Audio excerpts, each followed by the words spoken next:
ويوم يحشر أعداء الله إلى النار فهم يوزعون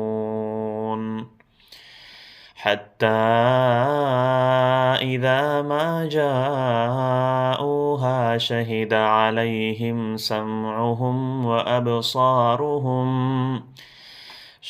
عليهم سمعهم وأبصارهم وجلودهم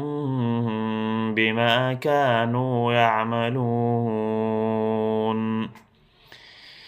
وقالوا لجلودهم لم شهدتم علينا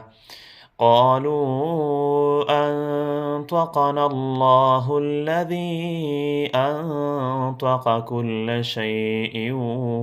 وهو خلقكم أول مرة وإليه ترجعون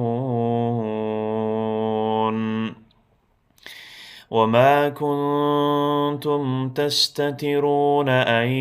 يشهد عليكم سمعكم ولا أبصاركم ولا جلودكم ولكن ظننتم أن الله لا يعلم كثيرا مما تعملون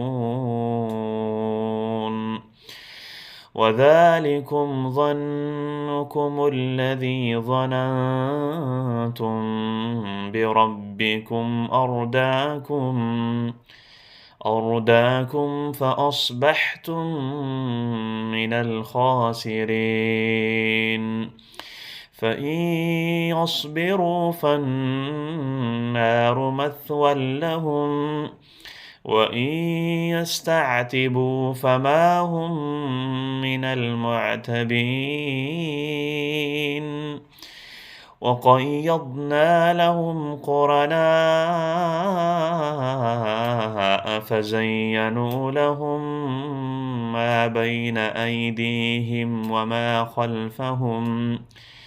وحق عليهم القول في قد خلت من قبلهم من الجن والإنس إنهم كانوا خاسرين। अगर आपको हमारी वीडियो पसंद आई है तो वीडियो को लाइक करें, चैनल को सब्सक्राइब करें और बेल आइकन पर क्लिक करें।